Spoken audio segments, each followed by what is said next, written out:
नमस्कार। ओडिशा के पुरी में भगवान जगन्नाथ का प्रसिद्ध मंदिर है, जहां हर साल आषाढ़ शुक्ल पक्ष की द्वितीया तिथि को रथ यात्रा निकाली जाती है। साल 2025 में ये रथ यात्रा 27 जून को होगी। इस खास मौके पर हम आपको जगन्नाथ मंदिर से जुड़े कुछ रहस्यों के बारे में बता रहे हैं, जो लोगों को आज भी हैरान कर देते हैं। ये रहस्य सभी भक्तों में कौतूहल और आश्चर्य पैदा करते हैं। ईश्वर की प्रामाणिकता ऐसे ही रहस्यों के झरोखे से बाहर झांकती है। सबसे बड़े रहस्यों में से एक रहस्य है कि मंदिर की पताका हवा में उल्टी दिशा में लहराती है। दरअसल मंदिर के सबसे ऊपरी हिस्से पर एक ध्वज यानी कि पताका लगी होती है, लेकिन ये बजाय हवा की दिशा में लहराने के हमेशा हवा की दिशा के उलट लहराती है। ये बात बहुत ही रहस्यमयी मानी जाती है। इस ध्वज को हर दिन बदला जाता है। ऐसी मान्यता है कि अगर किसी दिन ये ध्वज नहीं बदला गया तो मंदिर को 18 साल के लिए बंद करना पड़ सकता है। ये परंपरा भगवान के प्रति गहरी श्रद्धा और भक्ति को दर्शाती है। कहा जाता है कि पुराना ध्वज नकारात्मक ऊर्जा को सोख लेता है, इसीलिए उसे रोज बदलना जरूरी होता है। अब दूसरा रहस्य आपको बताते हैं कि मंदिर के शिखर पर मौजूद सुदर्शन चक्र किसी भी दिशा से आपको पूरा दिखाई देगा। दरअसल मंदिर के शिखर पर एक सुदर्शन चक्र भी लगा है।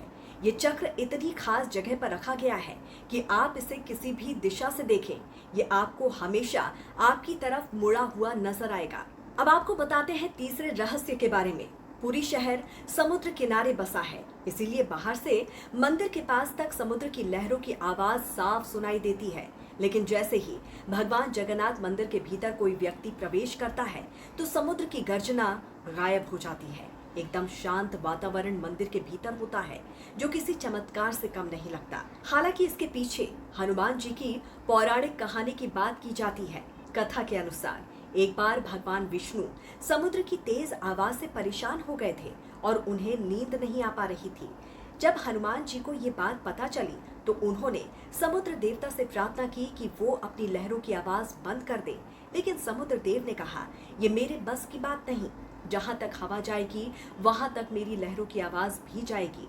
फिर समुद्र देव के कहने पर हनुमान जी ने अपने पिता पवन देव को बुलाया और उपाय पूछा। पवन देव ने कहा, मैं भी हवा को पूरी तरह रोक नहीं सकता, लेकिन अगर तुम चाहो तो एक उपाय कर सकते हो। उन्होंने कहा कि अगर हनुमान जी मंदिर के चारों ओर इतनी तेज गति से चक्कर लगाएं कि एक हवा का घेरा बन जाए, तो बाहर की हवा मंदिर में नहीं घुसेगी और आवाज अंदर नहीं आएगी। हनुमान जी ने ये उपाय अपनाया और इतनी तेजी से मंदिर के चारों ओर घूमे कि एक अदृश्य वायु चक्र बन गया।